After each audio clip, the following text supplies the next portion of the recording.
ridiculous.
Try to make sure that doesn't blow away.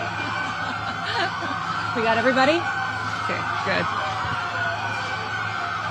Good afternoon, everybody. Thank you for being here. I'm Kristi Noem, the Secretary of the Department of Homeland Security. And I also want to thank Chief Banks for being here with me today. He's the Chief of the Border and has given us excellent leadership in making sure that we're making America safe again and that we're upholding our laws in this great country. I also have with me Diane, who's the director, and want to thank her for her leadership. Sydney's over here as well, has been imperative in making sure this port of entry is run safely and that we are interdicting drugs like you see in front of you here today and getting them off of our streets so that they don't poison our next generation of Americans. We do have Sheriff Ken Jones is here with us today. I want to thank him for his partnership. A key to our success at the Department of Homeland Security is making sure that we're partnering with our local law enforcement and doing our operations together to make sure that we're keeping our communities safe. We have Port Director Rosa Hernandez, who's with us. She's the leader here at Otemesa and Tecate Ports of Entry. And I want to give a warm welcome and a thanks to all of our law enforcement that are here today. Just their willingness to take an oath to secure our country, to uphold the law and make sure that it's applied fairly is an incredible, powerful testimony to their kids of this next generation that will step up and serve in their footsteps. Your leadership and the hard work of these law enforcement officers have helped President Trump deliver the most secure border in American history. And they're helping us win the fight against fentanyl and saving countless lives. In fact, we were just here touring the vault that is so important to making sure that we're interdicting these drugs and keeping them off of our streets and getting them away from cartels and dangerous criminals to make sure that we're destroying them before they destroy lives.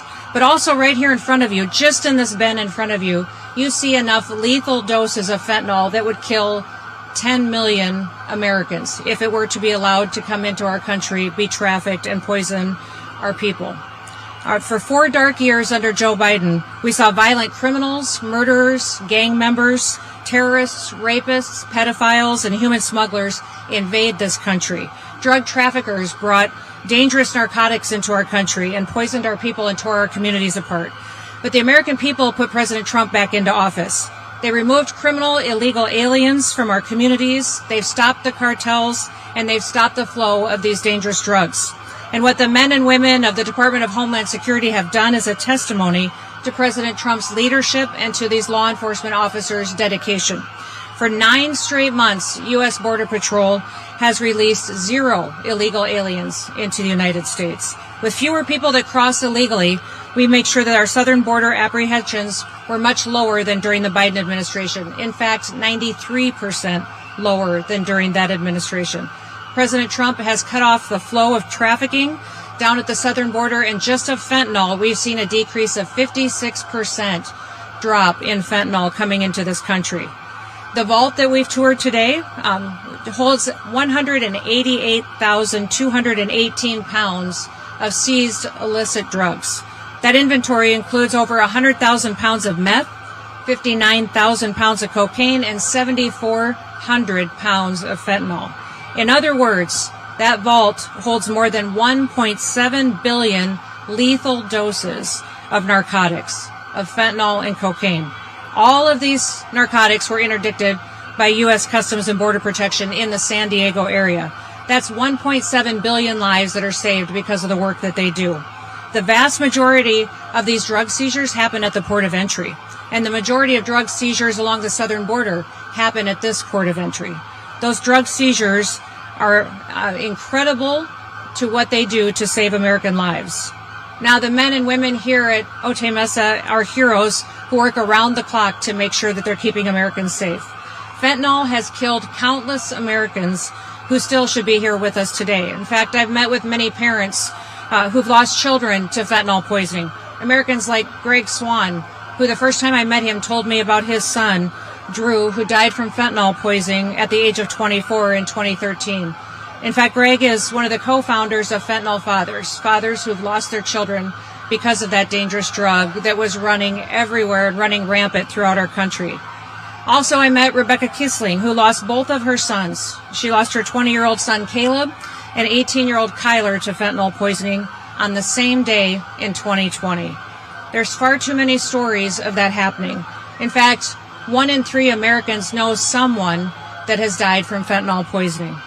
That shouldn't happen in the greatest country on earth, and President Trump gets up every single day to make sure that it doesn't happen. Thanks to him and to the men and women of CBP, we're winning the fight against fentanyl. Now, President Trump has called the cartels the ISIS of the Western Hemisphere, and he's right. The cartels traffic, they torture, they behead human beings, and they enrich themselves and profit off of American deaths. And that's why President Trump took action and designated them as foreign terrorist organizations on day 1. Today, the men and women of the Department of Homeland Security are on the front lines of the fight against the cartels and the drugs poisoning our country. And we are winning.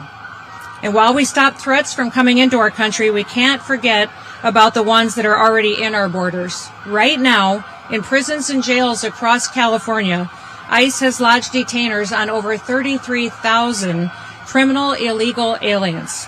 Instead of honoring these detainers against criminals who've trafficked drugs and committed crimes across the American people, Governor Newsom and California's sanctuary policies have released over 4,500 criminal illegal aliens back onto the streets to create more victims that will harm more Americans. We need him to work with us and these local law enforcement and community leaders and elected officials here in California to protect Americans, to make sure that we're interdicting more of these drugs before they poison more Americans. And we need them to work with us to help make sure that we're keeping our law enforcement safe. Our ICE officers and CBP officers are facing a 1,300% increase in assaults against them, a 3,200% increase in vehicular attacks against them and an 8,000% increase in death threats against them. On January 23rd, an illegal alien here at the San Diego Sector Border Patrol attacked a law enforcement officer, hit him in the head with a rock, left him lacerated, bruised, and bleeding. He was hospitalized, but his assailant did escape. That attack was the 7th recorded assault on a Border Patrol agent in San Diego since October. Law enforcement officers take an oath. They pledge to protect citizens, and they work hard to uphold to the truths that our founders created this country on. In the Declaration of Independence, our founders pledged their lives, their fortune, and their sacred honor to keep people safe, so that fellow Americans and our children could live in freedom, that they could live in safety. And that's the same pledge that our law enforcement officers take each and every day. They deserve our gratitude.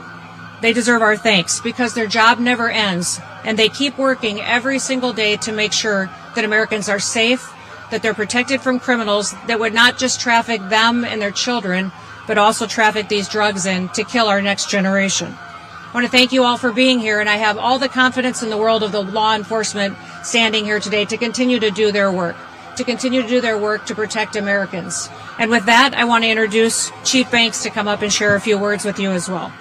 Chief? Thank you, Madam Secretary. As the Secretary said, my name is Michael Banks, and I'm the Chief of the United States Border Patrol. I want to highlight something that the Secretary just shared with you. Enough fentanyl in front of me to kill 19 million Americans. That's in one location across the entire southwest border. As you go across the southwest border, you continue to see these type of seizures. And I'll talk about why we're seeing these type of seizures. Under the Biden administration, every Border Patrol agent was forced off the line, left the border wide open, and we're doing mass processing of illegal immigrants into the cities and into this country. When President Trump came back in on day one, catch and release ended. The United States Border Patrol has not released a single illegal alien in 9 months, and that's a record we're very proud of, and we're going to continue pushing forward.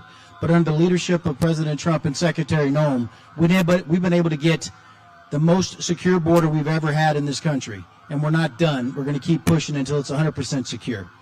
But what does that mean for these drugs that you see sitting in front of us? What that means is the thousands of OFO officers that were pulled away from port of entries and sent out to the border to help Border Patrol agents process millions of illegal aliens are now returned to their port of entries, where they can do more inspections, they can look for more narcotics, they can operate the equipment and technology that this administration has given them, and that's why you're seeing this massive increase. What you should be concerned about is how much narcotics got through in 4 years when we had little to no OFO officers down here able to do their job because they were forced to come out and process millions of illegal aliens and release them into the country alongside the Border Patrol. I'm going to pass it off to Diane Sabatino, the Executive Commissioner of Customs and Border Protection. Thank you.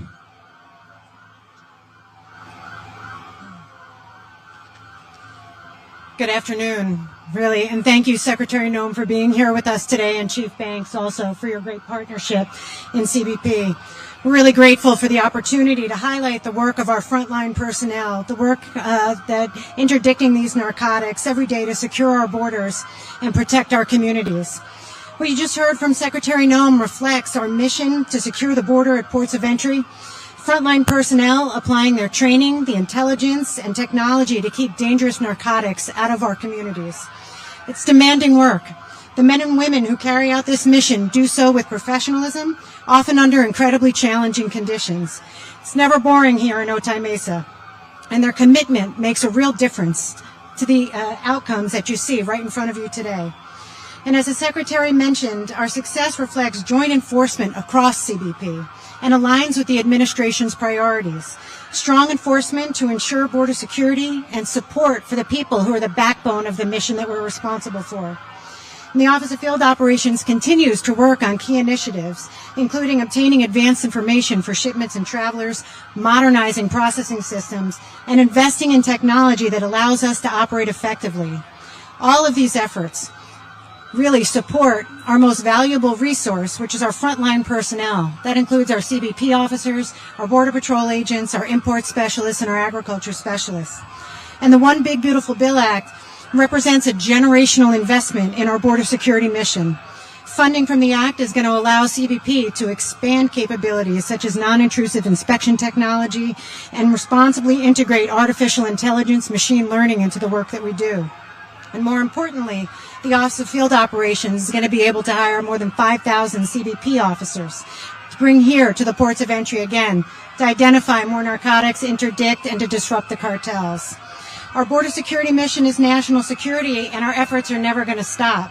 And we're proud to be here supporting this critical work. So thank you for being here with us today.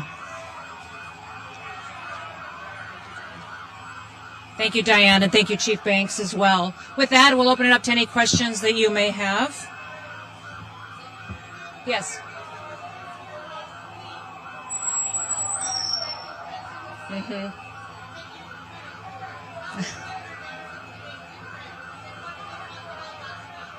Well, what I would say is that we are extremely grateful for the partnership that we have with local law enforcement partners, like the sheriff over here. He has been a fantastic partner with us in getting these drugs interdicted before they get onto our streets and kill Americans, and not just Californians. They would be trafficked all over the country. What I would say is I hope that Governor Newsom will partner with us more, that he would work with us to honor our detainers. You heard me earlier in my statement say that there's 33,000 people that are in California jails that have committed crimes against the American people. Before they are released back out onto our streets, give them to us so that if they're criminal, illegal aliens, we can return them back to their home countries so that there aren't any more victims in this country. We shouldn't be letting people stay in this country to commit more crimes when they haven't come here the right way. So many Americans fought to come here from other countries the right way and become citizens and believe in the freedoms and the liberties we stand for. I would invite Governor Newsom to partner with us to make sure that those criminals are removed and that we continue to keep our streets safe. Well, they're obviously expressing their First Amendment rights, and we welcome that. As long as they do so peacefully, I think it's a wonderful thing. Yes.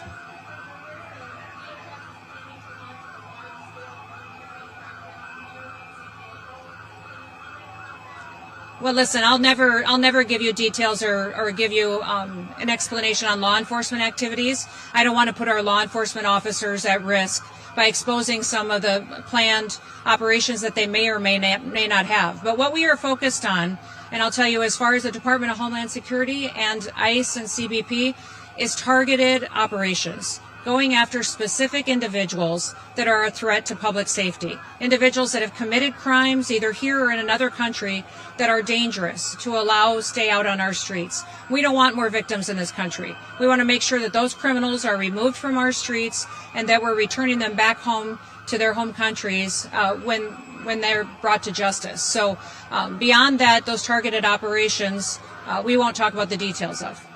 Yes.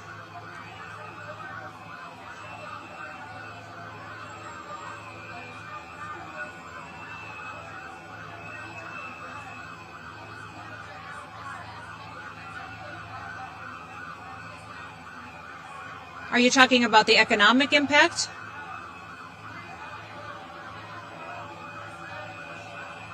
You know, what I would say is we welcome the opportunity to partner with community leaders. If they feel that in their city or in their community, that the individuals who live there, the citizens, could be better served by a partnership with us, we would love that. We would love to work with them to make sure that public safety is a #1 priority, that people feel safe in their communities, they can go to their jobs, they can go to school, and know that the laws will be upheld, they'll be respected, and that we'll work together to keep them safe.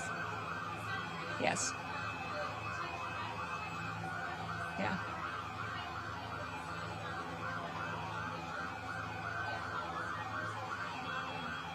I think you're asking about detention facilities and the standards in it. Federal standards at our detention facilities are the highest that there are in this country. In fact, we have a higher level of status than many states or local communities have at their jails or detention centers. So we're proud of the fact that every single individual, when they come, that they're well taken care of, they receive food and medical care, and then we return them as quickly as they can back to their home countries if they are being held.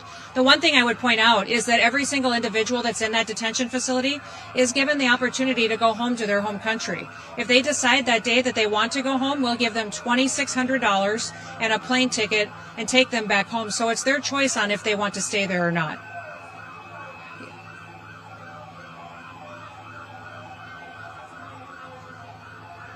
Are you talking about our funding bill?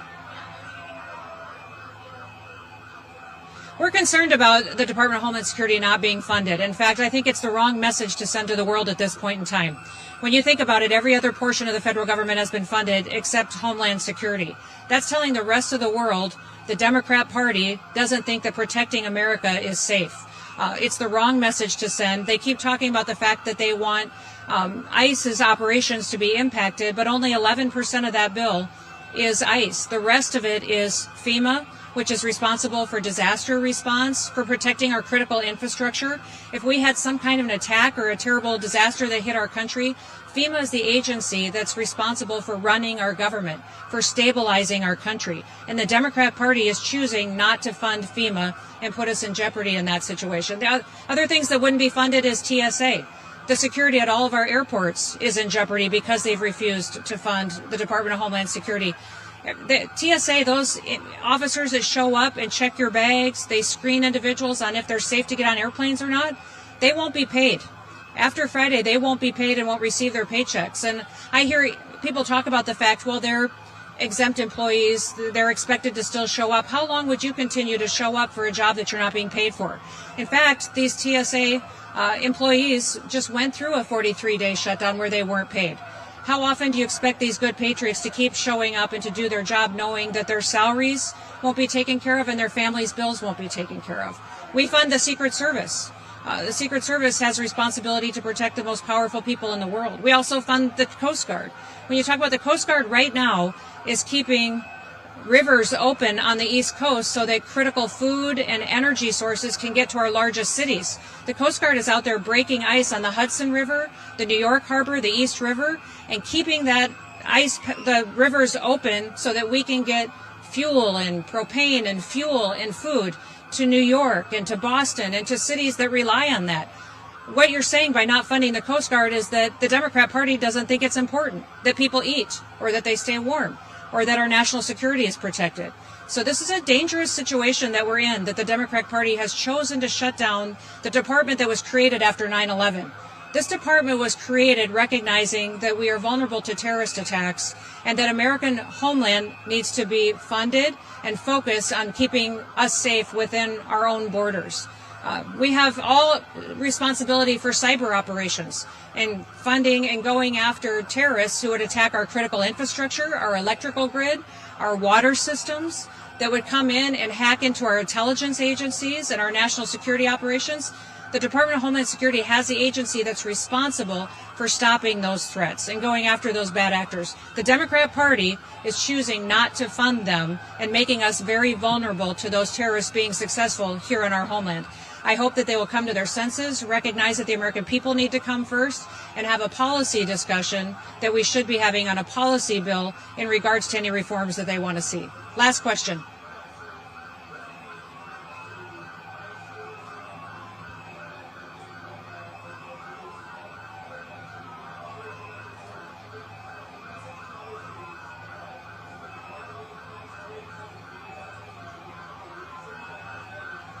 I heard you ask about Operation Metro Surge and CBP and ICE, and what was the 287G?